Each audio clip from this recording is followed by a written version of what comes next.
a todos e todas, sejam muito bem-vindos a mais um episódio do Lavadeiras do São Francisco, o nosso podcast sobre escrita, literatura e coisas afins. E nós hoje nos reunimos aqui para falar sobre os muitos desafios literários que a gente vai vendo, que a gente entende, que a gente esbarra aí pela internet. Quem nunca fez um desses desafios que aparece de ler determinados autores, de ler um livro, um conto por dia, seja lá o que for. E a gente sempre ouve, né, aqui no Brasil, é quase que uma ladainha mesmo, que o Brasil não é um país de leitores, que o Brasil não tem quem lê muito, quem lê tanto e coisa e tal. E na maioria das vezes a gente acaba percebendo que não é bem assim. A gente tem visto surgirem canais literários, a gente tem visto Instagrams literários, enfim, a gente tem visto uma infinidade de pessoas trabalhando com literatura, de pessoas que amam ler, que gostam de ler e que estão espalhadas aí, trabalhando em busca desse leitor ou para a formação desse leitor. E até que ponto esses desafios literários, até que ponto isso que é proposto nas redes sociais digitais não ajuda, não contribui para que você crie ou para que você faça com que esses leitores amadureçam, que conheçam novos escritores, que se proponham novos desafios, que se proponham vencer certos limites que eles tinham. Talvez essa pessoa não tivesse tanto estímulo para ler sozinha como ela tem fazendo isso em clubes, em grupos de leitura virtual, quando ela adere a um desses desafios. Agora, como a gente não faz podcast sozinho, como aqui a gente tem as nossas lavadeiras, né? Nós estamos aqui com alguns convidados, com algumas dessas pessoas que estão diretamente envolvidas, seja porque elas participam desses desafios, desses grupos, ou produzem esse conteúdo que a gente está falando, seja porque elas também estão propondo esse tipo de desafio, tá certo? Então vamos conhecer agora os nossos convidados. E o primeiro deles, ela é Bárbara Kraus, lá do B de Barbárie. Seja bem-vinda, Bárbara. Obrigada, Evandro. Tudo bom? Tudo tranquilinho. Então, pro pessoal que tá ouvindo aqui, meu nome é Bárbara Kraus, né? Como o Evandro falou, sou do canal B de Barbárie, sou formada em jornalismo, né? Mas a minha vontade era ter feito letras mesmo, e por isso que eu decidi falar de livros aqui no YouTube. Tá vendo, Bárbara? A gente compartilha desse mesmo desejo. Também tinha muita vontade de fazer letras, mas aí por uma série de conjunções astrais, sei lá o que deu, eu acabei indo fazer direito, igual o nosso próximo convidado, que também é da área do direito, e também é paraibano, lá de Patos, uma cidade super fria, onde as temperaturas mínimas são aí de 40 graus. Né? Seja bem-vindo, Matheus Soares. Na sombra. Na sombra. E aí, pessoal, bom dia, boa tarde, boa noite. Não sei que horas você está assistindo isso, se é no transporte público ou em algum outro lugar, mas agradecer, antes de tudo, o convite do Evandro para gravar esse podcast. Meu nome é Matheus, o Evandro já falou aí. Eu tenho um perfil literário há 2 anos, o Literato Brasileiro, para quem quiser seguir, literato.brasileiro. E lá eu comento um pouco sobre literatura, não apenas sobre livros nacionais, mas eu tenho um gosto muito eclético, eu comento sobre tudo. Minha formação também é em Direito, sou paraibano, mas tem um pezinho lá na literatura. Nunca quis fazer letras não, mas gosto muito dessa parte de filosofia, de sociologia, de antropologia, e a literatura se liga muito nisso daí. E a nossa terceira convidada, ela vem lá do comecinho do Rio São Francisco. Eu tô aqui no meio, no fim, não sei onde é que eu tô, aqui as margens do São Francisco. E ela também tá, que é a Rosana Wingenbach. Eu não sei se eu acertei o sobrenome. Acertei, Rosana? Eu sempre fico na dúvida também. Acertou sim, é Wingenbach mesmo. Isso aí é a herança da minha avó, que era romena. Bom, gente, em primeiro lugar, eu estou muito feliz de estar participando do Lavadeiras do São Francisco. Tem um significado muito especial para mim, porque eu estou na primeira cidade banhada pelo São Francisco. Eu moro no interior de Minas Gerais, onde o São Francisco nasce. Então, eu fiquei muito feliz com esse convite. Eu sou bióloga, né, nada a ver com a área literária, mas assim, eu sou uma leitora desde criança, que foi uma herança também que meu pai me deixou. Ele era um grande leitor, sempre me incentivou. Eu criei o meu perfil literário também há 2 anos, porque eu me sentia uma leitora muito solitária e eu não tinha com quem conversar. E quando eu descobri esse mundo maravilhoso da literatura na internet, eu fiquei muito feliz e queria compartilhar isso com as pessoas. Eu acho que tem também uma coisa que é incrível, que é o fato de literalmente conectar pessoas e conectar leitores, né? Se a gente for pensar aqui, eu estou em Paulo Afonso, na Bahia, o Matheus está em Patos, na Paraíba, a Rosana está aí no interior de Minas, e eu acho que a Bárbara é a única que está numa metrópole, né, Bárbara? Mas eu moro na ABC Paulista, que é bem pertinho, é cidade dormitório, né? Eu moro em Santo André. Uhum. Mas vou pra São Paulo todo dia. Isso é bem interessante, né, Evandro? Assim, porque a gente tem sempre a concepção de que a literatura é algo meio isolado, meio solitário, mas não, pode ser uma experiência coletiva, que conecta mesmo. Sim, sim. E eu acho que também tem uma outra coisa, que a leitura que o outro faz, ela muitas vezes enriquece também a tua própria leitura, a tua própria análise daquilo que você... de um livro que você leu, você acaba aprendendo coisas... Você acaba descobrindo também outras nuances sobre as leituras. Isso eu acho que é fantástico. Isso eu acho que toda essa rede que tem se formado, ainda que digitalmente, de podcasts, de canais, de perfis literários, ela tem... e ela contribui muito nisso, né? Eu acho que realmente tem livros que você meio que... é melhor uma experiência solitária. Realmente é melhor você ler sozinho, digerir algumas coisas sozinho. Mas outras coisas, a partir do momento que você digere, eu acho que você precisa colocar para o mundo aí, para mais gente comentar. Tem alguns livros que são imperativos. Também tem uma questão da necessidade de falar, né? Eu não sei se a Rosana às vezes vê isso, que às vezes você lê o livro e parece que você é o único cara que lê aquilo naquela cidade, entendeu? Então você olha para um lado e para o outro e você não tem, você sai com as pessoas, né? Uhum. E o assunto nunca é aquele livro, às vezes você acabou de ler e você precisa falar. Principalmente quando você meio que gosta de livros e autores bem lado B, sabe? Aquele tipo de autor que ninguém tá lendo, ninguém gosta, que não tá no mainstream, você precisa ler. Aí é que é complicado.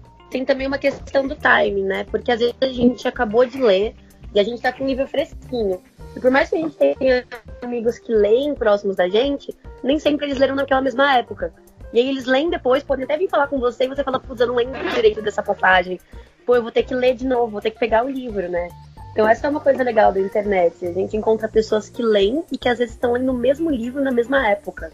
Por isso que eu acho que coisa que eu e a Bárbara a gente compartilha muito é essa necessidade de rabiscar, né?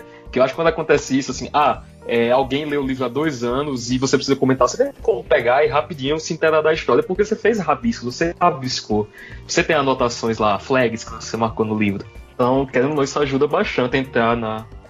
eu escrevo, mas o pior de tudo é que eu não tenho a disciplina de rabiscar sentado e nem ler sentado. Então, eu fico em umas posições esquisitas assim, com dor nas costas, mas eu rabisco, eu marco, eu sujo o livro. E a Bárbara, pelo que eu vejo, é do mesmo jeito, né?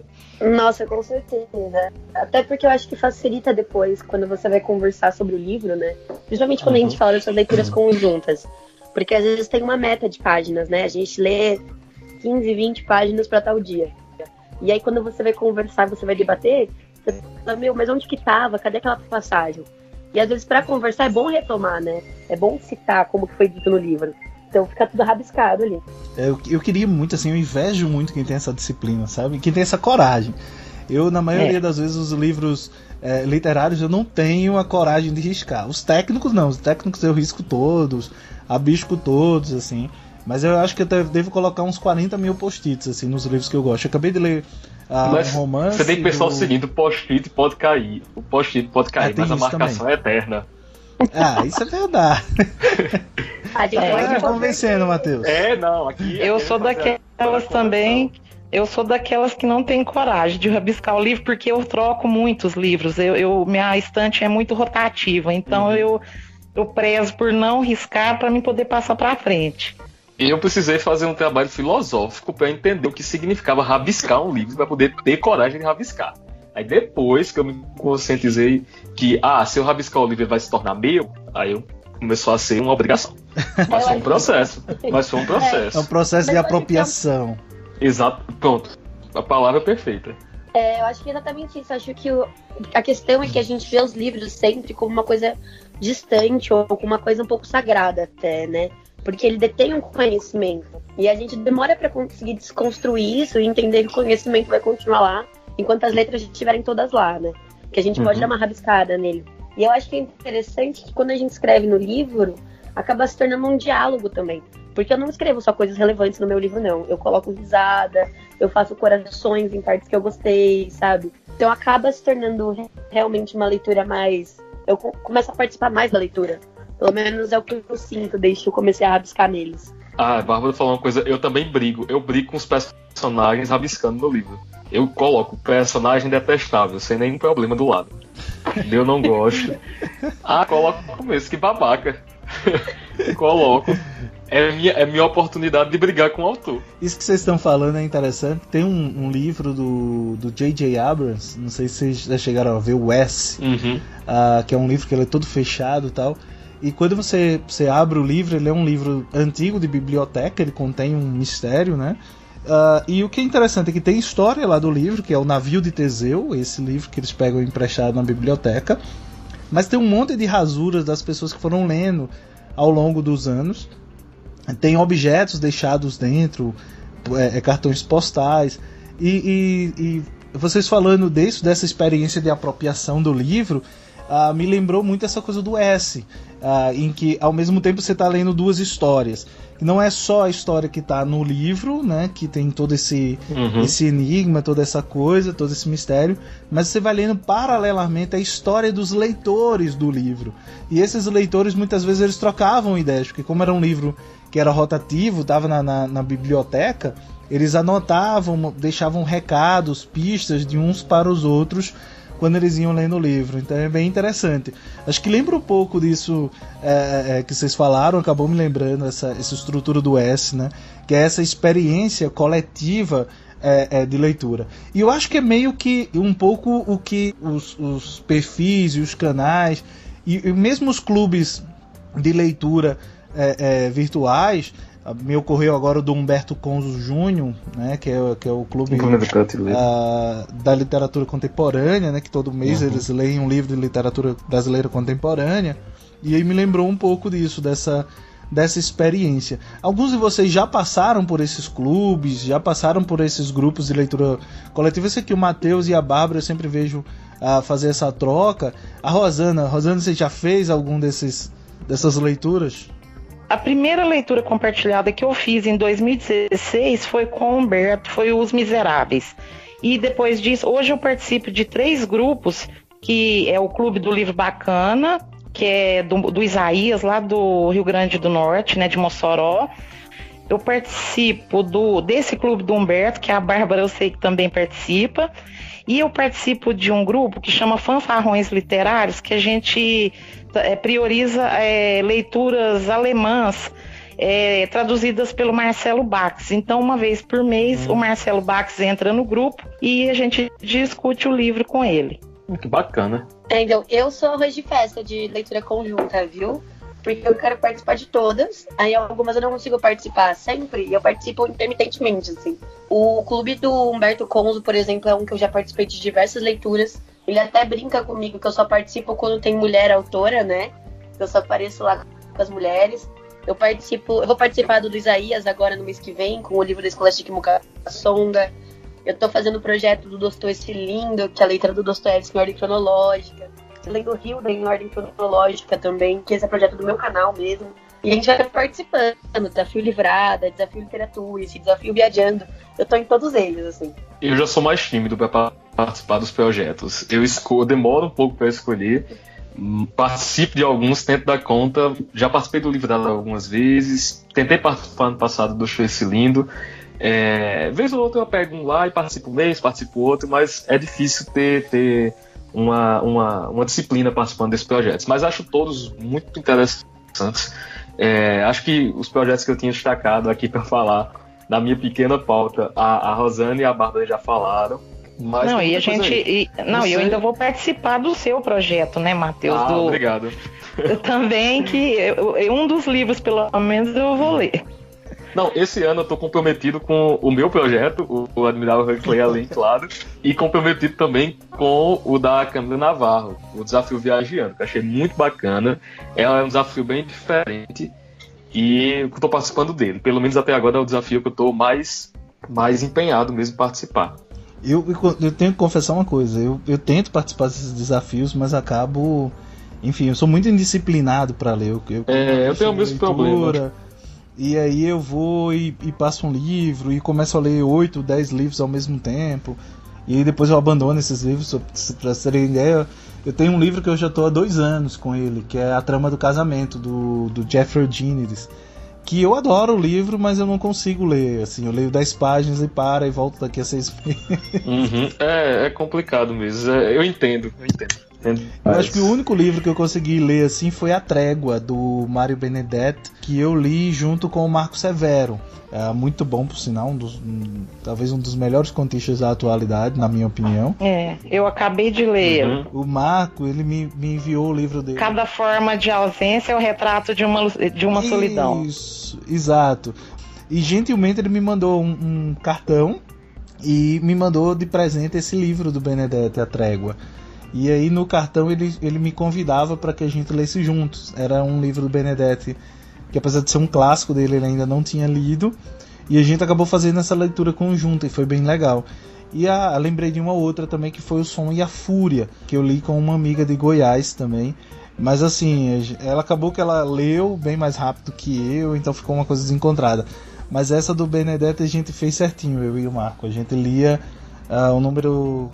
Como é um diário, né? A gente lia os meses. Tem muito a ver com isso também, assim, ter certa disciplina. Vai muito do cronograma ser real, ser uma coisa que a gente consegue seguir de verdade no dia a dia. A Bárbara, que é a rainha dos cronogramas, que realmente faz os melhores, ajuda bastante. A gente tem um clube de leitura junto com o Hilário, lá do Leitura de Cabeceira, e só tem funcionado muito bem. Acho que é a minha leitura coletiva que mais funciona mensalmente, porque o cronograma é muito bem feito, é muito bem elaborado. Pela Bárbara. Obrigada. Eu concordo também, porque assim, eu olho muito os desafios, esses projetos que eu vou participar. Que assim, como todos, a gente trabalha o dia todo, não tem tempo para ler muito.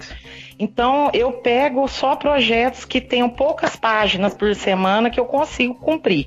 Porque eu também gosto de ler outras coisas ao mesmo tempo. Eu não fico só em um livro. Então, tem pessoas que colocam lá mais de 100 páginas por semana. Eu não consigo acompanhar. Então, eu gosto de uma coisa mais leve. Exatamente. E também vai muito do livro, né? Essa divisão, assim. Tem livros que realmente exigem que você tenha uma leitura contínua, pegar 100 páginas e ler de uma vez, como tem livros que exigem que você dê uma pausa. Entre cada 4 páginas você pausa, suspira, entende e continua. Então tem que ter essa sensibilidade também do organizador do projeto e das pessoas que estão participando. Sim, com certeza. Eu acho que é mais fácil também quando o organizador do projeto já conhece minimamente a escrita daquele autor, né? Porque ele já sabe se é um autor mais pesado, se é uma leitura mais leve. Mas quando você coloca poucas páginas, dá tempo de você também intercalar com outras leituras, né? Então, se é um livro pesado, você coloca um mais levinho no meio e você vai levando as 2 leituras tranquilo, né? Pra quem lê mais de um livro ao mesmo tempo. Agora, se são 100 páginas por semana ou mais, fica meio inviável mesmo se você alternar as leituras, né? Exatamente, por aí mesmo. Que para gravar com vocês eu me propus fazer um desafio para ver se eu consigo cumprir. Que foi esse mês de fevereiro, cada dia eu tenho que ler um conto, né? Então, assim, é um dia um conto. Olha aí, tá funcionando, viu, gente? Eu vi que você já leu o Murilo Rubião. Teleco Coelhinho, que conto. Isso, é um livro que eu acabei. É muito bom, viu? Muito bom, Rubião. Isso daí tá na minha lista de desejos há um tempo. Eu estimulei pessoas a comprarem esse livro, lerem esse livro antes de ler. Porque eu vi muita coisa positiva sobre ele. Agora eu já li muita coisa Cortázar, Marcelino Freire, a Maria Fernanda, eu nunca lembro, ela tem um nome, Maria Fernanda Elias, acho que é Poglio, que tem um livro chamado Enfim Imperatriz, ganhou o Jabuti 2018 na categoria de contos. Esse é um livro que eu tô lendo realmente, e aí eu li um conto dela, e também li o Rubião, né? Tô pensando aqui qual é o que eu vou ler amanhã. Perfeito. A gente podia combinar. Pega o Contos Escolhidos do Huxley, que a gente vai ler em março. Muito bem, eu tenho o livro aqui. Olha a propaganda. Não, oportunidade de fazer propagandas. Não, mas sério, pega lá o Huxley, tem um livro de contos no projeto, em março que a gente vai começar muito a ler. Bom. Então, Se quiser incluir no teu desafio pessoal, 28 fica à de vontade. fevereiro eu leio Huxley, que já é pra começar pra ver se eu me empolgo. Olha aí, março. parabéns. Muito bem. Mas é muito bacana isso, né? Porque às vezes a gente vai juntando os projetos, né? Tem o Nicolas, que tem o canal Las Hojas Muertas, e ele já tinha lido alguns livros da Hilda, e ele falou que precisava reler porque ele queria fazer a resenha pro canal, né? E acabou calhando de ser o meu desafio. E tá sendo muito legal ter ele lá, porque ele conhece muito de Bíblia e de religião, porque ele já estudou, né? Não lembro se pra ser padre, pra ser o quê. Mas tem muita coisa bíblica dentro da Hilda e eu sou super leiga. Então, às vezes a gente tá lendo, eu tô super numa linha de raciocínio e ele vira e fala, não, mas aqui tem uma parábola de Jesus. E aí eu falo, nossa, tenho que ler de novo, sabe? Vai mudar completamente. Então, ainda mais contos, assim, são pequenininhos que você pode voltar e ler e conseguir entender o que o outro te colocou ali. Nossa, é sensacional ler em conjunto, né? Isso é uma coisa que eu percebo, que a Bárbara falou. Para mim, foi muito bom, assim, começar a ler em conjunto com outras pessoas, porque cada um tem uma visão. Por exemplo, o ano passado eu participei de uma leitura de Um Defeito de Cor, ela é mestre em literatura comparada, a Lê Magalhães, do Literal Lê Blog, e foi assim uma experiência maravilhosa, porque tinha estudantes de história, tinha um livro sobre a escravidão, então o pessoal compartilhava textos, compartilhava vídeos, então assim, tinha muito material de apoio junto. Então assim, foi um aprendizado, eu aprendi muito, acho que o que eu não aprendi estudando na escola, eu aprendi lendo esse livro. Então foi muito bom. Isso é bem bacana, cara. A leitura mesmo que eu fiz com o Severo, pra mim teve também uma coisa de um desafio pessoal, né? Assim, porque eu tinha muito medo de expor a minha opinião sobre as minhas interpretações ou sobre as interpretações que eu fazia do texto. Então eu não tinha muita segurança em mim mesmo enquanto leitor. Então eu lia e dizia, eu tô vendo isso, entendo aquilo. Mas sempre pelo menos comigo, partia um pouco dessa insegurança, né? De se perceber como leitor. É aquela coisa, será que eu entendi Exatamente. o que eu entendi? Será que isso não é viagem da minha cabeça? Ou será que... eu passo muito isso quando eu tô lendo será Saramago. que pessoas que eu admiro, que têm talvez muito mais maturidade, muito mais caminho em termos de leitura, também tá entendendo o que eu tô entendendo? Então foi muito bacana isso, porque a gente fez e a gente trocava ideias pelo WhatsApp e eu ia colocando lá quais eram as minhas impressões, e aí quando o Marco podia responder, ele respondia, às vezes ele mandava e tal. Mas isso foi muito bom, essa troca da gente ir percebendo e compreendendo. E eu acho que também tem uma outra coisa nessas leituras, que também é a oportunidade que você tem de conhecer autores novos. Eu não sei se vocês entendem que, de uma certa maneira, esses desafios, esses grupos de leitura conjunta, eles também acabam expandindo a experiência não só de leitura, mas acabam também expandindo em termos a própria experiência do leitor. Não só na maneira como ele passa a ler, mas também no amadurecimento. Porque, por exemplo, quando o Matheus propõe ler Huxley, eu entendo que o Huxley é um autor mais denso e não é tão fácil de ser lido para muita gente. Então, sei lá, se o cara é leitor do Stephen King, do Sidney Sheldon, do Paulo Coelho, de uma série de autores, sei lá, aquela que escreve a Melancia, que eu não lembro o nome, do Crepúsculo, de sagas adolescentes, que de uma certa maneira é uma boa literatura, não a descarto, eu acho que não existe má literatura no sentido disso, de dizer que aquele que vende mais é isso. Acho que a má literatura no sentido, acho que a má escrita, na verdade. Mas eu acho que dentro do processo de formação de leitor, eu acho que isso é extremamente benéfico. Até porque as pessoas vão passando por essas fases, elas vão amadurecendo, elas vão achando os textos que são adequados para a sua vida nos momentos certos. A Bárbara, por exemplo, citou a Hilda. Eu lembro de ter lido a Hilda ali com os meus 18, 19 anos. Eu esbarrei na Obscena Senhora D. E aquilo explodiu a minha cabeça, assim, por completo. Porque tudo que eu já tinha lido de literatura até então não se parecia com aquilo. Agora, obviamente que reler isso depois de anos me trouxe uma outra visão das coisas, me trouxe uma outra compreensão das coisas e continuou sendo fantástico. Mas eu lembro muito isso, que eu esbarrei numa autora chamada Fernanda Young e eu li praticamente tudo que ela tinha lançado naquela época, e em seguida eu achei o Kafka, eu li a Metamorfose, e junto com a Metamorfose eu li Obscena Senhora D, e nunca mais eu quis voltar para aqueles livros que eu li.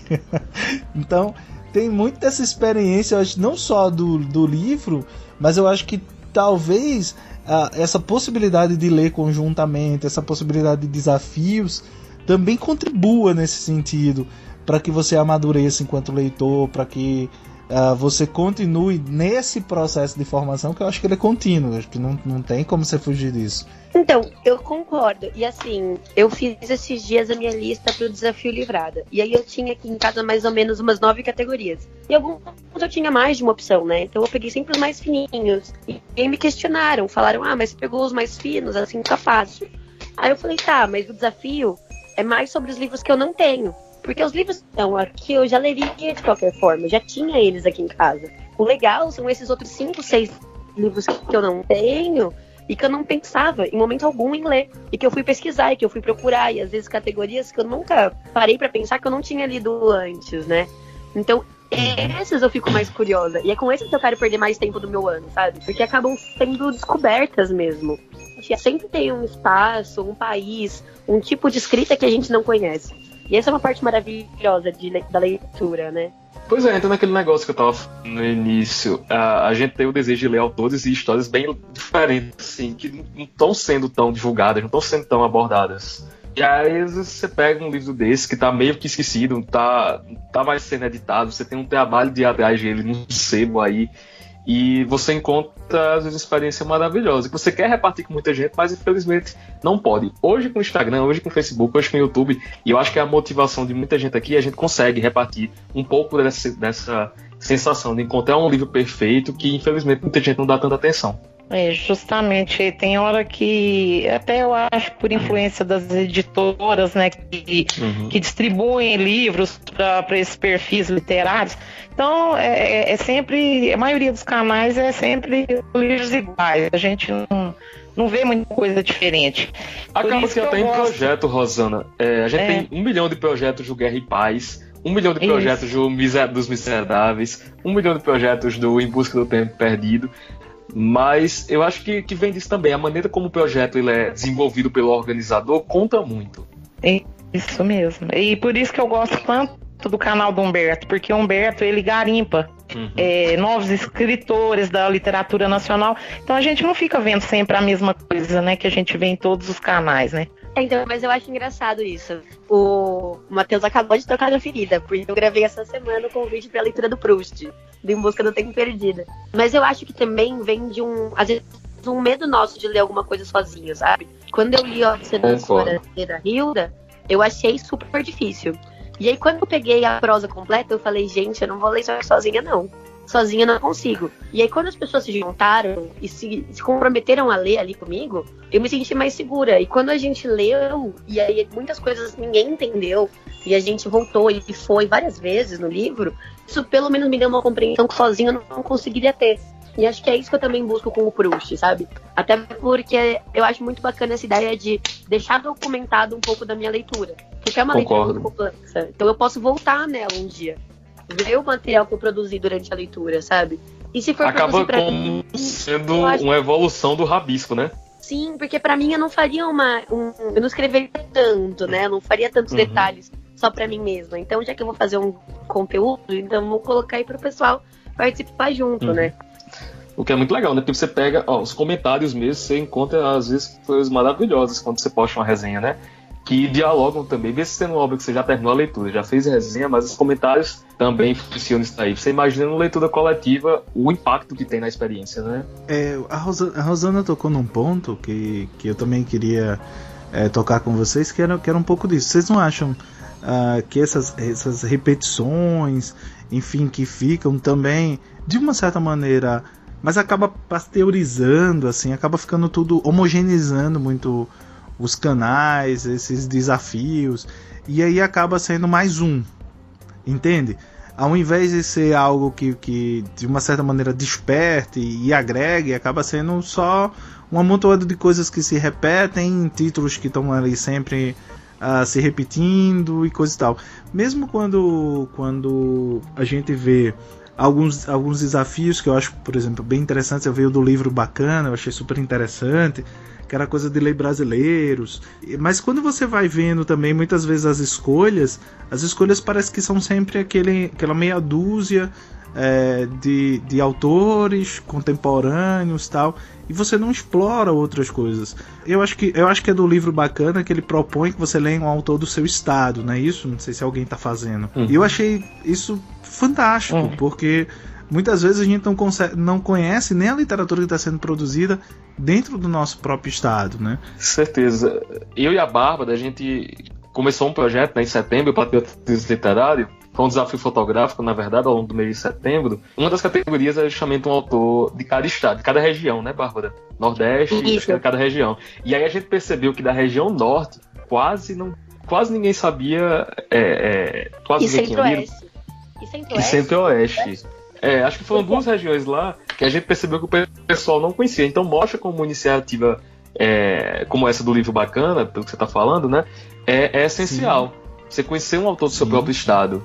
E aí eu acho que o pessoal teria mais condições de indicar um livro do norte, né? Com certeza tem autores muito bons, além do Milton Ratum, né? Tem o Diego Moraes, que tem um livro que eu acho que é O Meu Coração, é um bar vazio tocando Belchior, acho que o título do livro é esse. No patriotismo foi só Milton Ratum, né, Bárbara? Eu acho que... Foi só Milton Ratum e foi só Milton Ratum. A Casa Assombrada. E a gente até... É do Lúcio Cardoso. Isso, então, e eu lembro que eu e o Matheus, a gente até propôs um exercício de reflexão, né? Então a gente colocou cada um ali nos stories e perguntou: você que tá participando do projeto, por que vocês acham que a gente não tá achando outros livros? E aí começaram a surgir muitas ideias bacanas, assim. Até um dos meus seguidores comentou lá e falou: o Ratum ainda não mora mais em Manaus, então ele já saiu, né? Ele já foi pro eixo em que é mais publicado aqui dentro do país. E aí começaram a surgir, começou a rodar realmente a discussão, a gente começou a entrar na questão dos folclores regionais, da linguagem regional, para ver o quanto aquilo era acessível para todo mundo, né, e o quanto aquilo dificultava ainda mais a produção de fora do eixo Rio-São Paulo. E a própria posição dentro das livrarias mesmo. Você entra na livraria, em geral, a prateleira dos nacionais está lá do fim, escondida, ou tem... Sim. Enquanto os livros estrangeiros têm 1 bilhão de títulos, os nacionais você tem 10 títulos. E a maioria, exato, é um estante, em geral, que vai daquelas editoras maiores, né? E não das editoras independentes. Hoje, quem publica livros nacionais, a grande parte, sobretudo dos contemporâneos, são as editoras independentes. E tem uma outra coisa, sabe, Matheus? Saiu uma pesquisa, acho que foi ano passado, foi 2017... falando sobre o perfil dos protagonistas em livros e coisa e tal. Não sei se alguém chegou a ver. E aí dizia que era sempre homens, os protagonistas, classe média, tinham determinada profissão e coisa e tal. Só que quando você olha para as editoras, por exemplo, independentes, você vai ver que essa produção é muito mais variável. Por exemplo, não sei se vocês sabem que a editora Patuá de São Paulo, é uma editora independente de São Paulo, que lança muitos bons livros. O Eduardo Lacerda, que é o editor, ele tem uma preocupação enorme de lançar o mesmo número de homens e o mesmo número de autoras mulheres, né? Então ele tem essa preocupação que dele legal, é extrema, entendeu? Então se ele lança um homem, ele lança uma mulher, se ele lança um homem, ele lança uma mulher, e ele lança muita coisa. Por exemplo, muita coisa da poesia que é produzida hoje é produzida em editoras independentes. E mesmo autoras como a Hilda, por exemplo, ela foi redescoberta nos anos 2000, mas boa parte da obra dela foi lançada em editoras pequenas, né? Não foi lançada nessas editoras maiores, né? E também é mais variável. Você pega, por exemplo, a própria editora da Rosana, né, a Penalux, você vai ter gente da Paraíba sendo publicado, gente de São Paulo, gente de Minas, gente do Sul, gente do Centro-Oeste. Centro-Oeste, vocês falaram, por exemplo, tem a Cíntia Kramler, que lançou o livro dela pela Patuá. Tem a Micheline Verunsky, que é de Arco Verde, que é uma grande autora, assim, tem uma trilogia fantástica recente que ela lançou.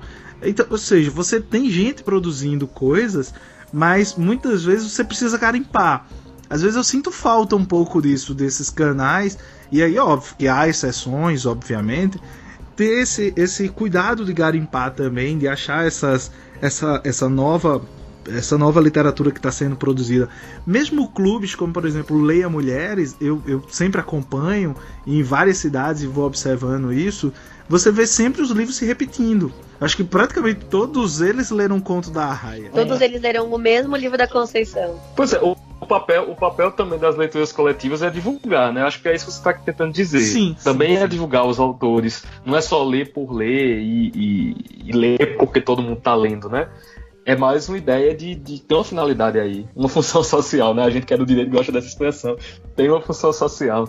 A minha questão é se essa função social, sabe, Matheus? Ela não está se tornando uma função mercadológica, né? Ela não está funcionando sempre para repetir o mesmo mercado. Não sei se estou sendo chato, mas a minha função aqui é provocar vocês mesmos. Não, tá? eu acho até que entra em outra discussão aí que esperava que surgisse justamente no podcast, mas mais pra frente, que seria a ideia de até que ponto as editoras podem ajudar e atrapalhar essas leituras coletivas, esses clubes de leitura no Instagram, no YouTube, seja como for.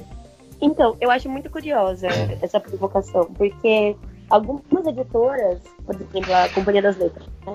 Além de mandar os livros que os parceiros selecionam, eles mandam alguns em comum, né? Então agora eles estão reeditando a obra do Ferreira Goulart e eles mandaram Dentro da Noite Veloz para todo mundo. E, pô, legal, nem todo mundo lê poesia. Mas eu fico me questionando, se é pra divulgar aquela coleção, por que não manda um livro para cada um? Por que não varia um pouco? Porque aí pelo menos no meu Instagram, né, bombardeou de gente lendo o mesmo livro. Porque era aquilo que estava enviado pela companhia naquele momento, sabe? Então poderia ter talvez até uma curadoria, tá? Alguém responsável dentro da editora por enviar livros que combinassem com aquele perfil, sabe? A gente até fez umas seleções, né, Bárbara? E nas seleções, algumas perguntavam assim, qual tipo de livro que você acha que combina mais com o seu perfil? E a gente respondia um formulário mesmo. E isso é bem interessante, dá uma oportunidade da gente escolher, entre aspas, né, aí, quais livros a gente quer resenhar, quais a gente quer receber de acordo com o perfil. Não fica tão preso a parceria, a editora, a vontade da editora. E uma coisa que eu sinto é que, assim, não vou generalizar, lógico que eu sei que não é assim, mas existe uma tendência de falar bem daquele livro que foi recebido de cortesia da editora. Eu, particularmente, não gosto de ler o livro quando ele é lançado, eu prefiro esperar todo mundo ler, ver o que o pessoal vai achar, porque a hora que ele sai, geralmente é aquele auê em cima do livro, e talvez o livro nem é tudo aquilo que a gente tá pensando. Então eu gosto de deixar todo mundo ler primeiro, para depois eu procurar, sabe? Eu tô nessa vibe aí com a Ivete Lana. Eu também, tô com 3 dela para ler. Não, o primeiro que foi publicado, Voz de Chernobyl, né? Acho que é um nomezinho assim. Eu lembro que lançou, eu vi muita gente falando, mas nem me interessei em ler e tudo, porque tava bombando aí e eu gosto de esperar. Tava esperando até hoje. Ainda não tive a oportunidade de ler. Mas porque eu fico com esse pé atrás, né? Então, mas agora vocês estavam falando, eu lembrei de uma coisa. Eu não li até hoje o Conto da Aia, porque foi tanto conteúdo produzido ao redor desse livro, que eu já acho que eu já sei o livro inteiro. Pois é, então o efeito é afastar, né? E assim, é muito engraçado, porque é um livro que combina muito com o perfil do meu canal. Então, muitas vezes as pessoas vêm conversar comigo achando que eu já li. E eu falo, não li, mas eu vou ler um dia e tal.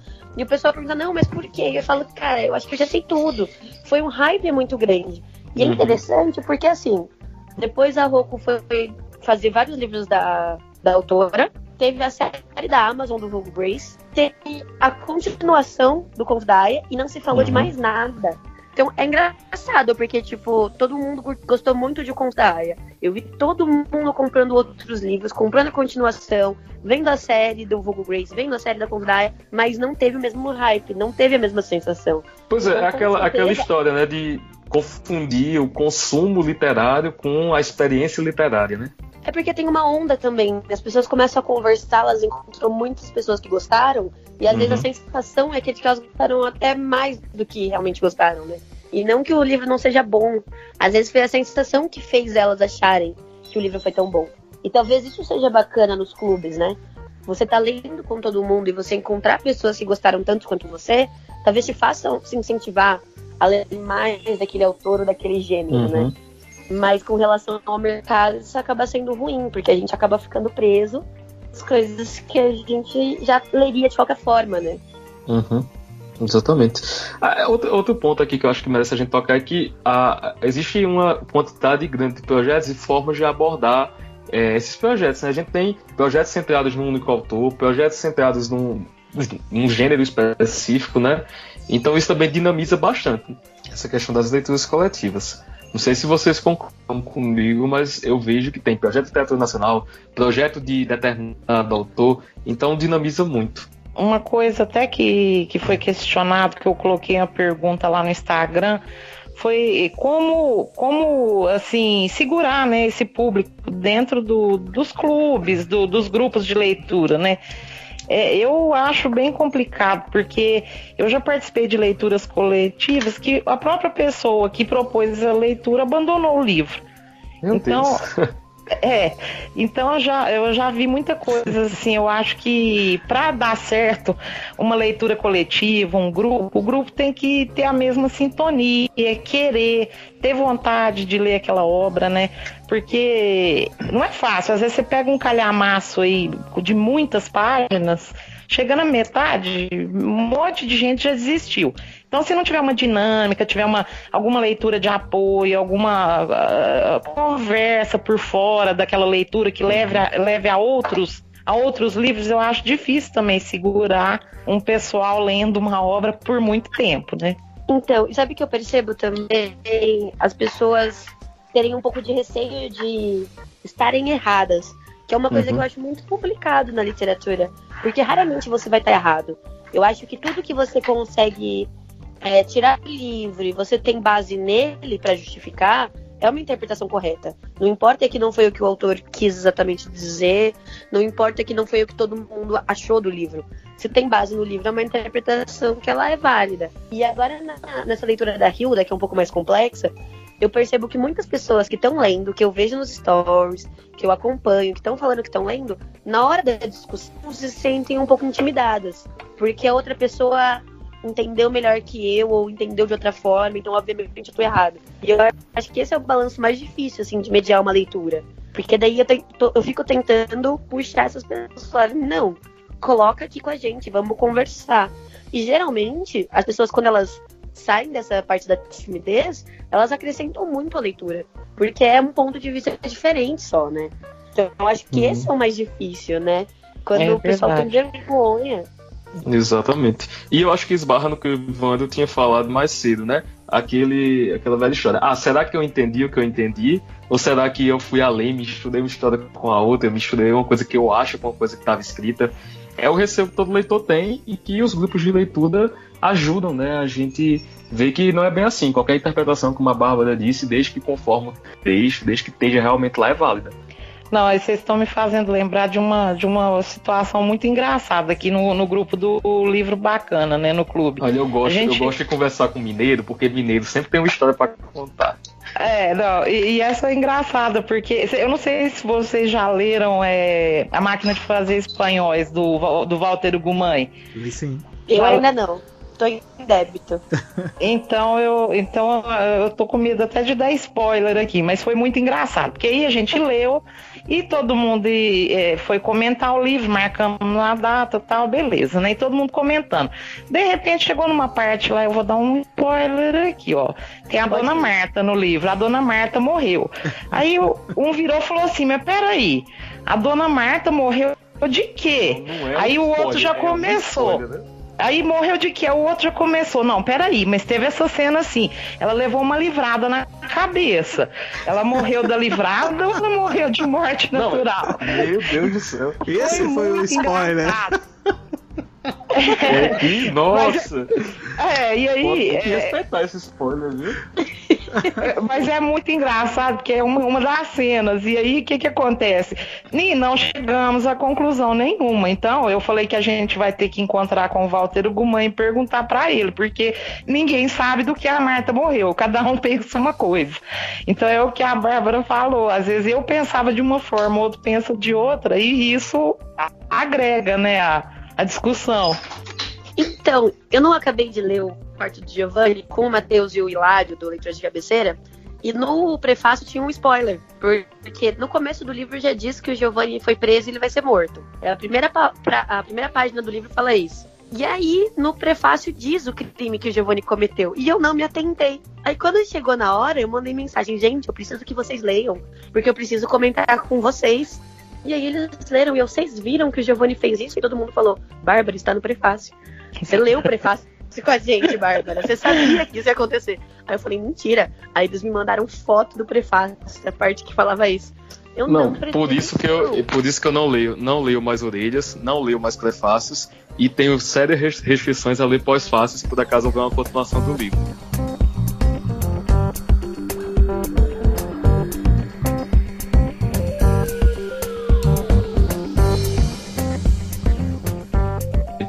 Essa questão dos comentários, né, que vem pra gente das leituras, porque eu não sei se aconteceu com vocês, mas lá no canal já apareceu mais de uma vez gente querendo saber o que aconteceu em parte do livro específico para fazer prova, para fazer vestibular, né? Já até teve gente, principalmente no livro do Machado de Assis, né, o Quincas Borba, que eu acho que tá na FUVEST. E aí a pessoa vê um vídeo, às vezes de 5 minutos, e acha que vai ser o suficiente para uma prova e tudo mais. Mas, em compensação, na minha playlist do Moby Dick, que eu fiz leitura conjunta, são vários vídeos, né? E é um livro denso, um livro longo. Já aconteceu de um menino ir lá comentar comigo e falar: olha, você sabia que tem um videogame e tal? E eu falava: nossa, não, mas como que você veio parar aqui, né? E ele: eu gostei tanto do jogo que eu fiquei interessado, eu quero ler Moby Dick. E o menino viu a minha playlist, falou que queria ler. Depois veio perguntar pra mim da edição que eu comprei, onde que eu achei. Então, eu acho bem interessante essa questão de como a gente pode motivar alguém a ler. E às vezes é uma coisa que a gente não tá esperando. Sabe? Tipo, um videogame fazer uma criança querer pegar um livro de 600 páginas. Uhum. Que é desde o Moby Dick é, né? Como é que será um jogo do Moby Dick, hein? Eu não sei. Eu fiquei curioso agora. Então, alguém google aí pra saber como é o jogo do Moby Dick. Porque, sinceramente, deve ser um negócio fantástico. Então, ser um carinha caçando. Deve ser um jogo de caçar baleia, né? Deve ser uma coisa assim. Aí, tipo, o nome do jogo é Moby Dick. Sei lá, a baleia sai comendo todo mundo, né? Fiquei curioso, extremamente curioso. Mas isso me fez pensar, porque, tipo, eu comecei a ler por causa da escola, né? Eu acho que eu sou uma das poucas exceções que realmente foram capturadas pela professora de literatura. Mas eu também fui uma aluna que, tipo, me apaixonei por um livro adaptado, pelo Sonho de uma Noite de Verão adaptado para criança, sabe, em prosa. Então as pessoas às vezes ficam questionando se deve adaptar clássico, e eu acho super que deve adaptar clássico, porque foi o que me fisgou para ler, né? Antes disso, não tinha lido nada. Como foi para vocês essa questão? Igual o Ivandro até comentou essa questão de livros que a gente acha que não tem valor, assim. Eu lembro, assim, desde muito pequena eu frequentava a biblioteca da escola, pegava aqueles livrinhos de criança para ler. Eu tive a fase dos gibis, que meu pai brigava demais, porque eu só queria ler gibi da Turma da Mônica, da Disney. E eu tive uma professora de literatura, como a Bárbara disse, que ela incentivava muito a gente a ler. E eu nunca mais vou esquecer disso. Ela trouxe um livro do Paulo Coelho para mim ler, O Alquimista. Isso eu devia ter uns 14 anos por aí. Eu também li esse livro mais ou menos com 14 anos. E eu li O Alquimista e eu gostei muito na época. E isso me fez buscar na biblioteca da escola várias coisas. Eu li na adolescência, assim, pra vocês terem uma ideia, não é livro de adolescente, mas eu li Brasil Nunca Mais, adolescente. Eu li Feliz Ano Velho, do Marcelo Rubens Paiva, que eu acho que eu li umas 3 vezes esse livro, de tanto que eu gostei. Então, assim, os professores, eles têm um papel importante, sim, na formação do leitor. Porque se o professor não incentiva, eu conheço professores que vão dar uma matéria, como a Bárbara falou, pede lá para ler um Machado de Assis, mas eles mesmos não leram o livro. Exatamente, e também não debatem, né? Quando levam para debater em sala de aula, fica aquele debate acadêmico, né? E eu acho que se a intenção é aproximar, tem que ver também a intenção, né? A intenção é fazer o aluno passar no vestibular e ter nota máxima, ou a intenção é fazer ele se aproximar da literatura? Dependendo do que você queira, da sua finalidade, muda a abordagem em sala de aula, né? Às vezes eu acho que é só pra cumprir tabela, sabe? Não sei se vocês têm essa sensação, assim. Tem que ter o livro para didato. Que eu tive, assim, né? Até eu entrar no ensino médio, eu tive professores que encaravam dessa forma também, Wanda, era pra cumprir tabela. Então eles não trabalhavam a sensibilidade que alguns livros exigiam, entendeu? Não trabalhavam a questão das metáforas, acabava sendo só um desdobramento da aula de português. Então a gente lia o livro lá e a professora pegava umas frases para a gente identificar sujeito e predicado, entendeu? Eu tive professores que tratavam dessa maneira. Nossa, eu tive muita sorte, então, porque isso nunca aconteceu comigo. Inclusive, tem um professor meu, que é um dos que eu mais gostei na vida, o Fernando Thomas, e, teve uma vez que ele deu uma aula sobre Macunaíma, e eu fiquei encantada. E aí eu cheguei pra ele e falei, professor, eu gostei muito de Macunaíma e tal. Ele olhou pra mim, ele falou, Bárbara, eu vou te falar isso porque eu sei que você lê, mas eu odeio esse livro. Eu também odeio esse livro, desculpa. Eu ainda não li. Estava entalado na minha garganta. Não li ainda, então não posso opinar. Mas assim, voltando à discussão que a gente estava tendo no início, essas leituras em sala de aula, será que não foram nossas primeiras experiências de leituras coletivas? Então, sim. É isso que eu ia falar. Eu tive professores muito bons com isso, sabe? Eu li 100 Anos de Solidão no ensino médio, um capítulo por semana, e alguém lá na frente contava o que aconteceu. A gente debatia, a gente confundia todos os aurelianos, sabe? Então, é um pouco disso. Só que o problema é que a gente não tem poder de decisão se participa ou não, né? E isso é muito complicado. Exato. Mas não deixa de ter sido uma experiência inicial, né? Eu acho também que entra uma coisa que talvez seja a gente talvez retome um ponto que eu coloquei antes, aquela coisa da formação do leitor, né? Eu acho que a escola, ela assume muito esse papel de formação do leitor. Mas ao mesmo tempo, se ela não for uma experiência coletiva, se não for uma experiência de troca, principalmente com o professor, com quem coloca essas leituras, não vai funcionar, cara. Quem é que vai me dizer que aos 16 anos consegue ler Dom Casmurro e perceber as milhares de nuances que o livro tem, só para chamar a atenção para uma coisa? O Machado, ele elabora o narrador de uma forma tão significativa que a maioria dos leitores de Dom Casmurro não percebem que existem dois narradores no livro. Existe o Bentinho, que é um narrador, e existe o Casmurro, né, que é o Bentinho já mais velho. Eles são muito diferentes um do outro. Por exemplo, você não consegue perceber que a Capitu ela é silenciada o livro inteiro. Todas as vezes que a Capitu tem um momento de se defender ou de falar alguma coisa, esse outro narrador mais velho, ele distrai o leitor, né? Tem uma cena do Dom Casmurro que eu gosto muito, que é quando ele insinua que ela é adúltera, e aí quando ela vai falar, você não tem a voz da Capitu. Eu não sei se vocês perceberam isso, que a Capitu ela não fala, ela não tem nenhum momento de defesa dela, porque aí ele tira o foco do leitor da Capitu e traz o foco para ele, para tentar te convencer. A própria escolha dele enquanto advogado. Então o tempo todo o livro ele é uma peça jurídica. Ele está tentando convencer você, como se você, leitor, fosse um jurado, de que ela é de fato uma adúltera. Então você tem ali, o livro inteiro é um libelo acusatório. O objetivo é esse. E se você não tem, então, né?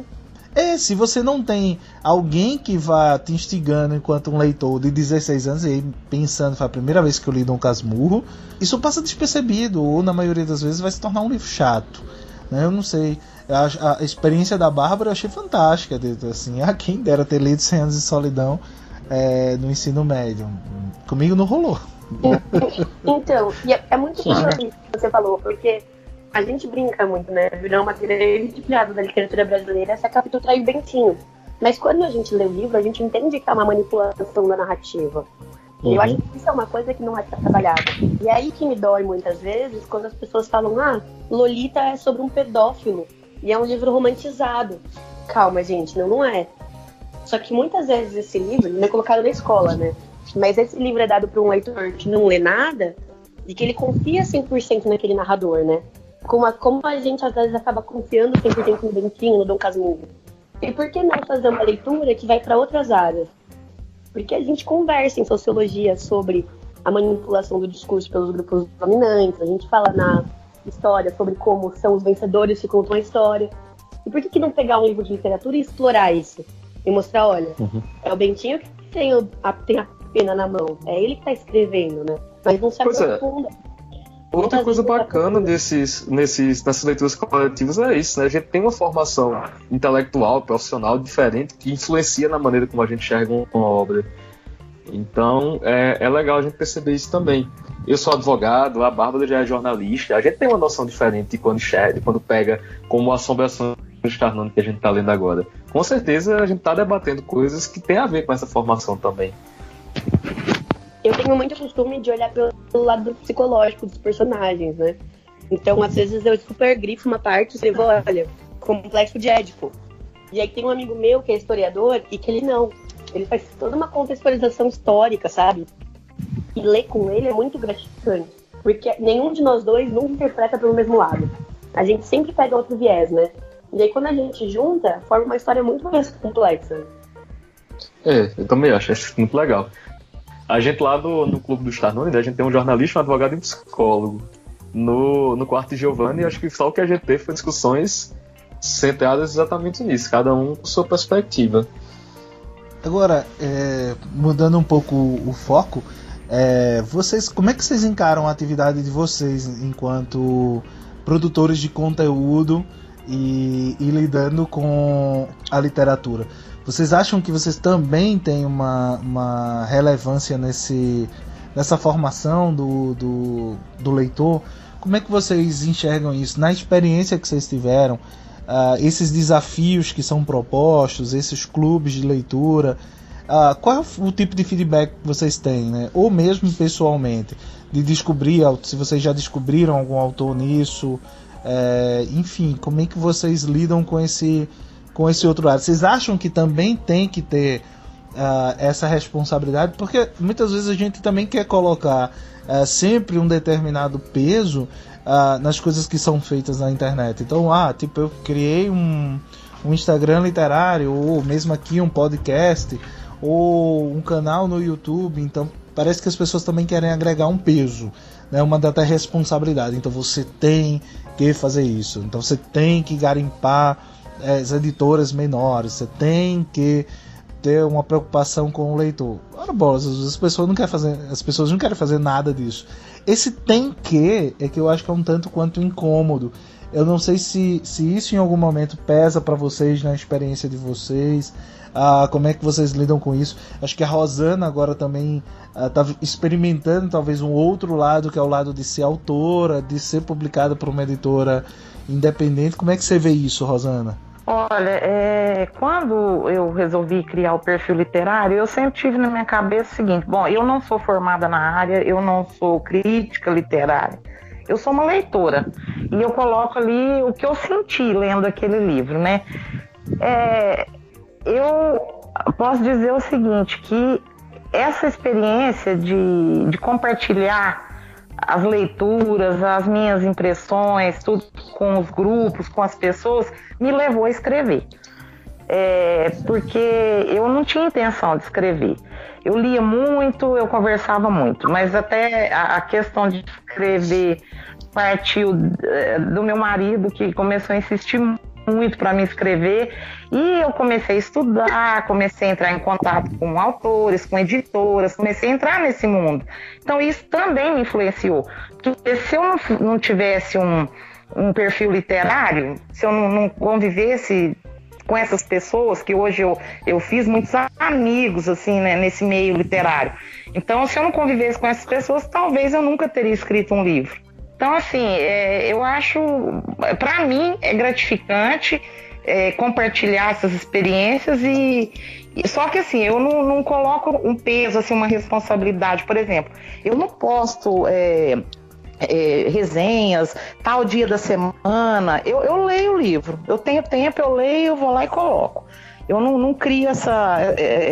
não fico me policiando com isso, não, porque eu acho que a gente também tem que ter prazer em ler, não obrigação.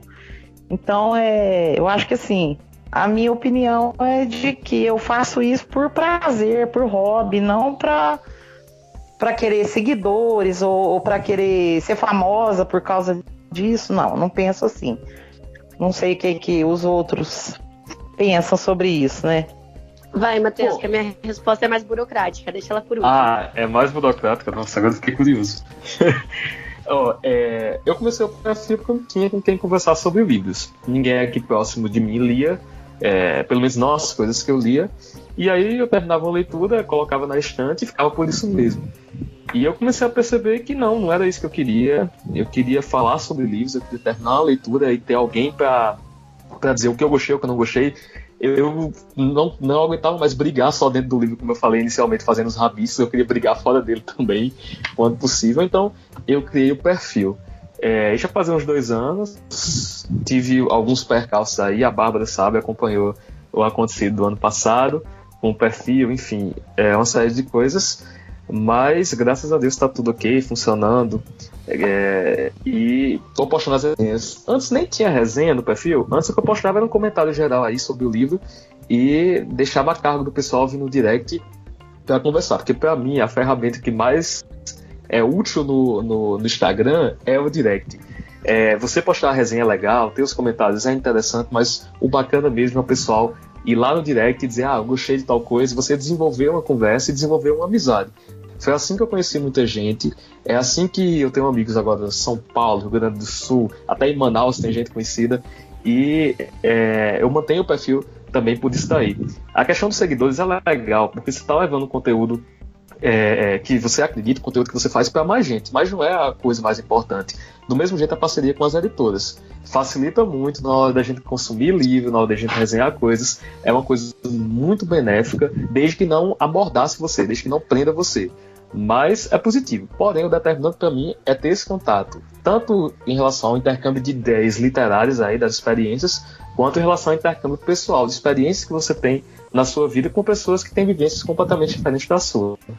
Então, foi mais ou menos isso, mas acho que por causa da minha formação como jornalista, juntou meio que o útil ao agradável. Então, eu tava numa época que eu não tava trabalhando ainda, tava fazendo só faculdade, e eu tava lendo muito sem conversar com ninguém. Ao mesmo tempo, eu sentia a necessidade de produzir algum conteúdo, né? Porque eu trabalho como produtora de conteúdo. E aí eu tava pensando, mas eu não vou ter um portfólio, não sei o que lá. E muita gente me incentivou, falou, faz um blog, faz um site, faz um canal. E aí eu percebi que eu não consumia nada, assim, de YouTube na época. E eu comecei a consumir o YouTube, então, né? E aí segui todo mundo e comecei a ver várias resenhas. Tanto que, assim, eu tenho 6 meses a mais que o canal de consumidora de conteúdo de YouTube, né? E aí eu criei o canal, eu não sabia editar. Falaram, não, vai lá e aprende, se vira. Mas tem pra mim uma questão meio de... Pra mim tem um pouquinho de obrigação, assim. Quando eu comecei muito nessa pauta de ler mais mulheres, porque era uma defasagem da minha estante. E hoje em dia, pra mim, é super fácil ler mais mulheres que homens num ano, né? Pra mim é bem natural agora. Mas no começo, eu lia, eu procurava. Quando eu pegava livros que eu não conhecia, eu jogava pra ver se tinha no YouTube. Se não tinha resenha, eu dava prioridade pros livros que não tinham resenha, porque eu queria levar um livro que não tinha sido falado. Então eu lembro quando eu li o 8º Selo da Heloísa Seixas, não tinha nenhuma resenha do livro na internet. E eu falei, caramba, cara, é um livro lindo, é um livro muito bem escrito, de uma autora nacional que, tipo, passou em vários programas de TV falando do livro, porque eu mesma achei e ninguém tá falando dele. Então tinha um pouco pra mim desse peso, até hoje, né? O meu canal tem horário, tem data pra sair as coisas, mas é porque eu me coloquei dessa forma. Agora, o que o Ivandro falou no começo, sobre a gente exigir as coisas do produtor, eu acho que a ideia é que o produtor seja meio que fiel com o que ele se propôs, né? Então, tipo, o Humberto, ele lê outras coisas, mas ele sempre volta para os contemporâneos nacionais, que foi a proposta dele. Por isso ele é tão famoso nessa área, né? Então a gente sabe que a gente pode buscar lá. Agora, às vezes os produtores começam com um incentivo e às vezes vão mudando. E aí a cobrança vai aparecer, né? Mas é bem por aí mesmo. São visões diferentes, né? Eu acho que enriqueceu o podcast aí, porque a Rosana tem uma postura, a Bárbara tem outra, eu tenho outra, mas acho que o que a gente tem em comum aqui é o gosto pela literatura e a vontade de divulgar bons livros, né? É isso mesmo, e compartilhar também, né? Assim, trocar ideias. Exatamente. Eu concordo muito também com o que o Matheus falou sobre o inbox do Instagram, porque como minha plataforma principal é o YouTube, parece muito uma mão única, sabe? Só eu tô falando. E aí eu sempre falo pro pessoal, vocês querem conversar comigo? Me procura no Instagram, porque é mais acessível, né?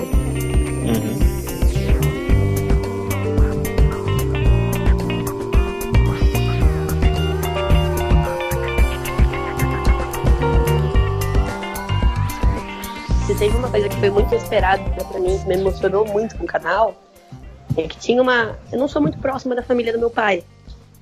Por motivos nenhum, assim, só não era próxima. E aí eu fiz o canal e uma irmã do meu pai, minha tia, veio falar comigo e ela falou assim, eu comprei um livro que você indicou e eu li e eu amei. E eu pensei, é um livro fininho. Ela leu Americanada, Chimamanda. Ela falou, eu não tinha lido nos últimos 15 anos da minha vida. E ela pegou um livro de 500 páginas e ela leu. E a minha tia agora tá viciada em leitura. E ela lê os livros que eu indico e ela veio me chamar. Agora ela tá lendo a série Napolitana. E ela vem toda vez que a gente se encontra, ela entra no meu fala e comenta, pergunta. E o que eu achei, a gente desenvolveu uma amizade dentro da família por causa disso. E é muito bacana. Principalmente porque a minha tia é enfermeira, né? Uma coisa bem distante. E ela falou que ela foi pra Bahia, lendo Jorge Amado, As Berro d'Água. E que uma mulher parou ela lá pra conversar de Jorge Amado, no meio da praia. Falou, tô vendo que você tá lendo esse livro, você gosta de tal coisa? E ela fez uma amizade na praia por causa disso, sabe? Então isso mostra como a literatura pode unir, né? Porque uniu minha tia e uniu minha tia com outra pessoa que ela não conhecia numa viagem, né? Porque eles queriam conversar sobre o mesmo assunto, sobre o mesmo livro. Exatamente. É o poder que tem, né? A literatura aí. A gente às vezes duvida, mas é real. É muito real. Com experiência como essa, a gente percebe o quanto é uma coisa que pode acontecer e acontece de verdade. Eu como, assim, eu não sou um produtor de conteúdo, né, oficial. Eu tenho podcast e tal. E fui conhecendo muitos autores meio que dentro dessa rede, né? Então eu li a Maria Valéria Rezende, e aí eu fui fuçar todos os vídeos que tinha dela, entrevistas, resenhas, em canais no YouTube, esbarrei no Roberto Menezes, ela indicando Júlia um bom mês para morrer. Aí eu fui atrás, não achava, achei o cara no Facebook, entrei em contato, comprei o livro direto com ele, e aí fui conhecendo outros, fui tendo contato com os escritores, fui descobrindo os livros que eles gostavam, enfim, fui vendo resenha de outros livros e também fui descobrindo coisas que eu adoro garimpar coisas, né? E às vezes acontece isso, até agora, por exemplo, tem uma escritora japonesa que eu amo, que é a Yoko Tawada, e eu não tenho com quem conversar sobre a Yoko, porque ninguém nunca leu a Yoko. Então às vezes acontece isso também. Mas eu fui descobrindo meio que dentro pois então vamos fazer projeto aí, né? Vamos colocar a leitura coletiva. Colocar pra frente esse negócio aí. E tomara que alguma editora se interesse pela Tawada e a traduza, né? E aí, enfim. Mas aí, isso que eu acho que é interessante, que é essa possibilidade que você tem de não só de expandir, de você conhecer pessoas e você chegar a pessoas, como também de conhecer obras, livros, e de fazer essas conexões, né? Então eu acho que nesse ponto, esses desafios, esses clubes, os perfis todos, eu acho que eles cumprem bem uma determinada função. Acho e reitero que eu acho que não tem que ter eles têm que fazer isso, eles têm que ter essa responsabilidade, assim como não há sobre também os autores não têm que se engajar em determinadas coisas ou tratar de determinados assuntos que não sejam aqueles que eles não queiram, ou que não tenham a ver com o trabalho deles, ou que eles não estejam a fim de abordar, né? Então às vezes eu tenho essa sensação, tem esse peso Já vi gente, inclusive, falando mal de desafios literários, que coisa é essa? Desafio é ganhar dinheiro, desafio é sustentar uma família, tal. Eu não sei nem se a palavra é tão boa, às vezes eu não gosto muito dela, mas eu acho que tudo aquilo que se propõe a fazer com que pessoas leiam mais, com que pessoas encontrem livros, encontrem histórias, compartilhem dessas histórias, até consigam coisas legais, como a Bárbara acabou de falar. Eu acho que tudo isso é válido, tudo isso é benéfico para todo mundo. Bom é que as pessoas leiam, seja lá o que for, bom é que elas leiam, né? Porque aí elas podem começar a ler também outras coisas e Eu falei esses dias no meu perfil em uma resenha sobre perspectiva, né? Que é uma das coisas que eu busco na literatura.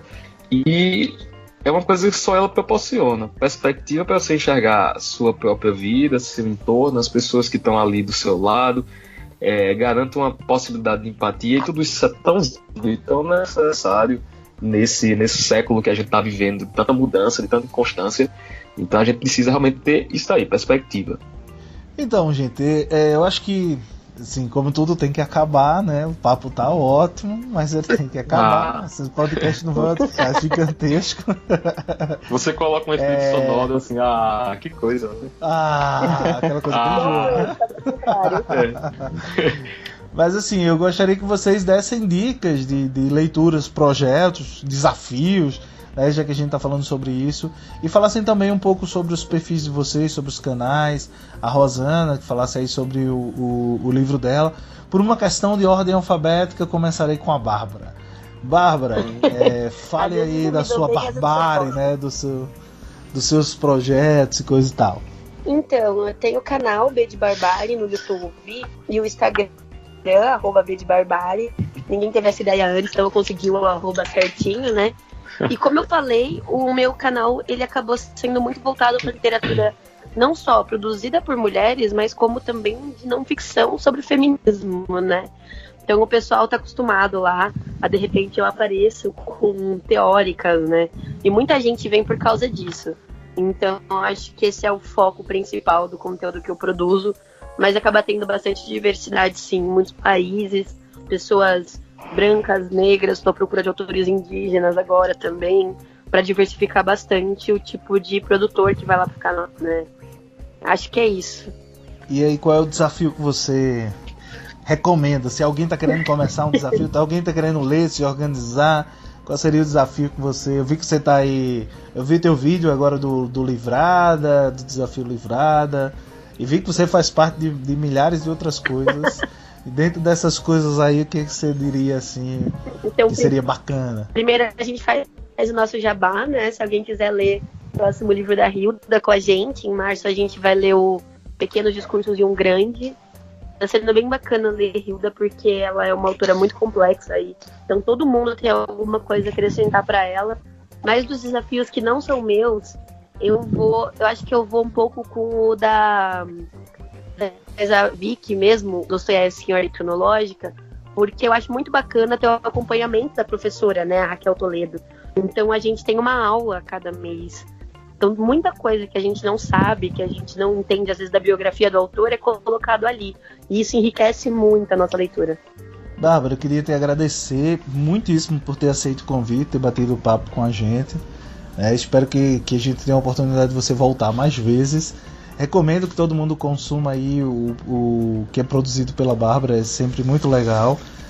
Inclusive os papos dela sobre feminismo também são bem legais e acho que necessário, inclusive, em muitos aspectos. Tá? Então, muito obrigado por ter se disposto a estar com a gente nesse tempo aqui.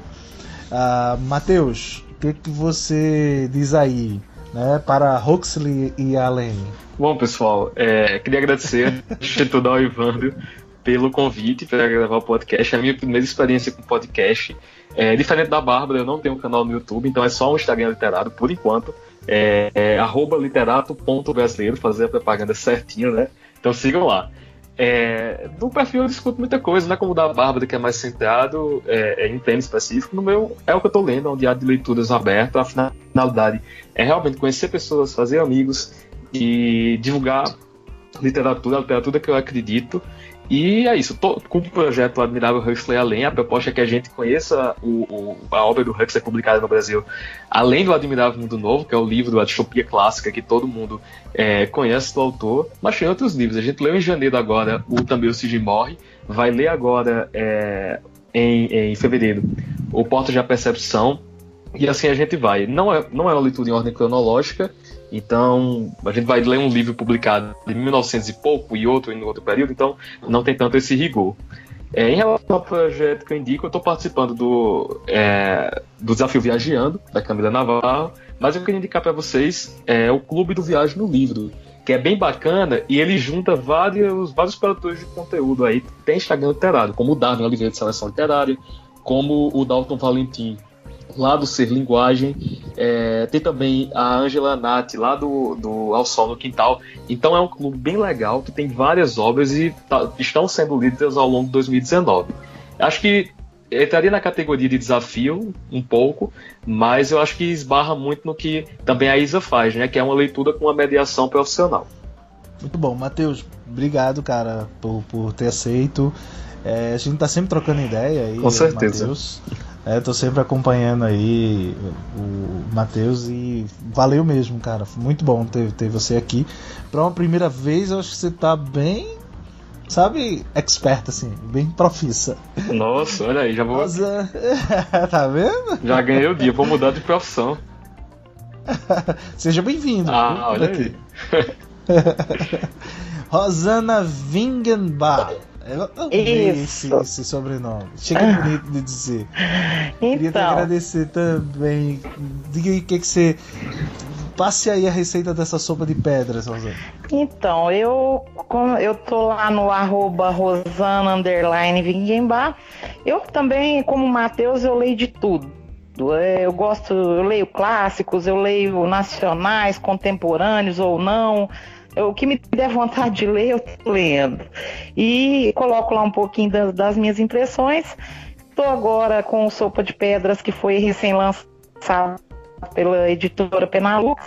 E ele está à venda tanto no site da editora quanto comigo, né? Só me chamar por direct lá, que eu tenho também. E assim, o Sopa de Pedras ele é um livro com uma temática um pouco regional aqui do interior de Minas, né? Conta a história de uma família que tenta sobreviver de um garimpo em decadência, e tem muita coisa, muitas histórias paralelas dentro do livro. É tudo baseado em fatos reais, porque assim, a partir de vivências, de pessoas que eu conheci, de histórias que eu ouvi. Então a gente vai juntando um pouquinho de cada coisa e saiu Sopa de Pedras aí. E eu quero agradecer, viu, pela oportunidade, adorei participar desse bate-papo. E que venham mais bate-papos sobre livros, que é sempre bom falar sobre livro. Tomara. Mas a gente já tá combinando. Continue convidando, Ivandro. Continue convidando.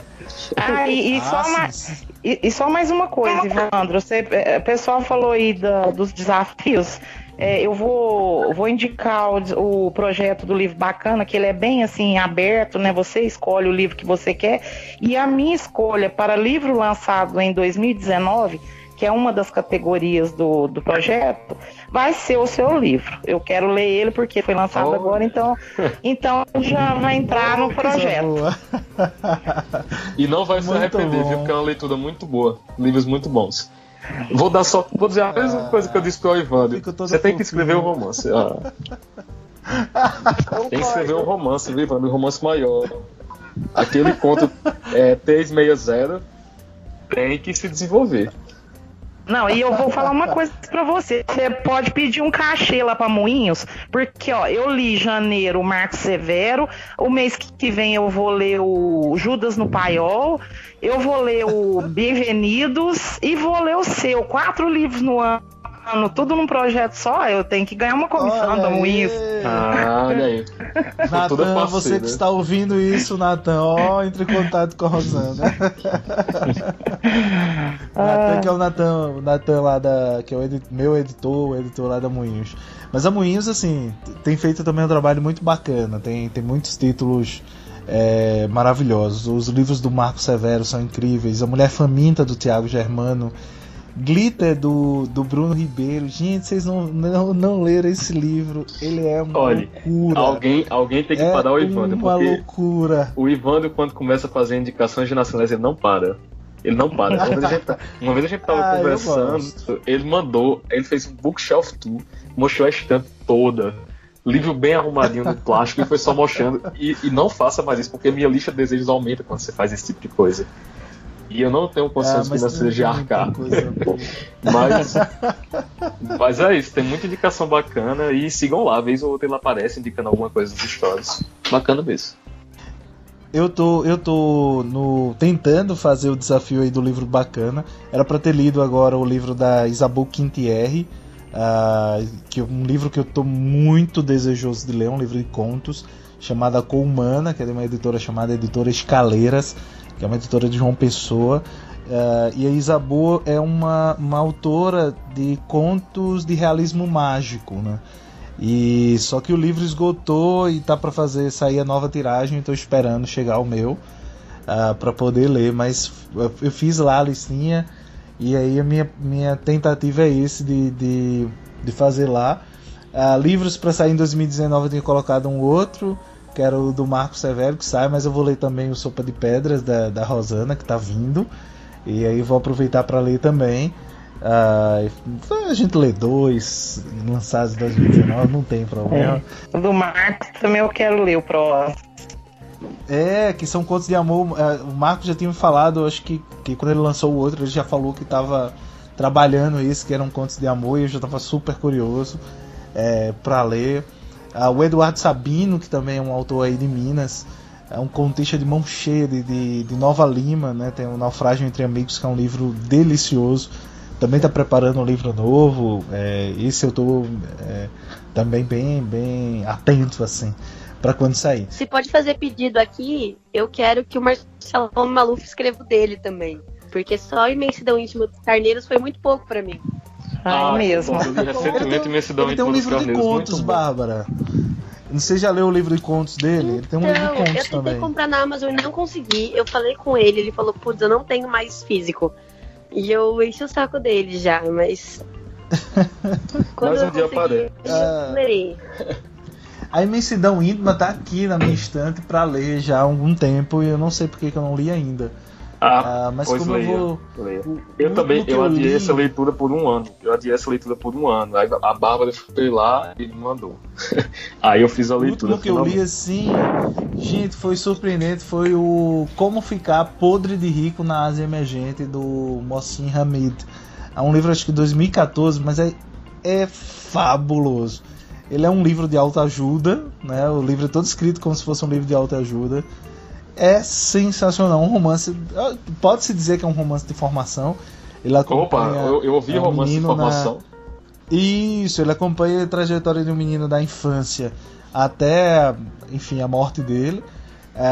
E ele vai. Cada capítulo ele é narrado como se fosse um livro de autoajuda mesmo, de como é que ele pode ficar podre de rico na Ásia Emergente. É sensacional porque é muito engenhoso a maneira como ele narra, a maneira como ele constrói o livro.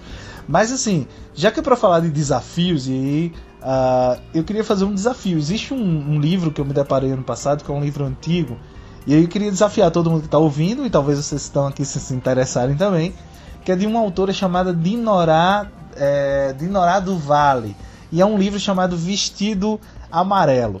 Você só vai achar ele em sebos. Eu comprei o meu a R$5. Olha aí. Gente, que livro extraordinário, que autora fantástica. Assim, então, se há um desafio, conheçam uma autora que vocês não conhecem, que está aí, que está perdida, ela já falecida, e que ninguém, enfim, fala, que é a Dinorah do Vale, e esse livrinho Vestido Amarelo. Essa é a minha recomendação de desafio para quem estiver ouvindo e que se propõe aí, que gosta de contos e tal. Bacana. É extraordinário, fantástico. Então, a gente pode até combinar de fazer essa leitura e gravar um novo podcast. Eu vou adorar isso, Matheus. Vou cobrar, tá?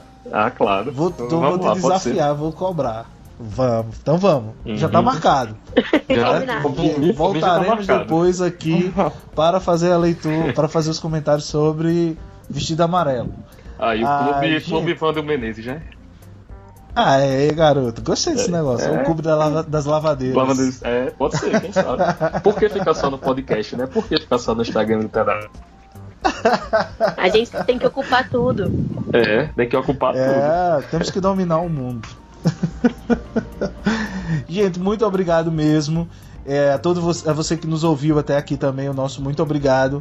E até o nosso próximo episódio. Daqui a um mês eu tô aqui de volta. Os nossos episódios são sempre mensais. Então daqui a um mês a gente tá de volta com 2 contistas pra gente comentar, falar sobre contos. Já tô antecipando qual é o tema do nosso próximo episódio, pra você já ficar com aquela vontade de voltar aqui. Um beijo grande a todos vocês e até lá. Obrigado, Bárbara, obrigado, Matheus, obrigado, Rosana. Eu que agradeço. Eu que agradeço. Muito obrigado.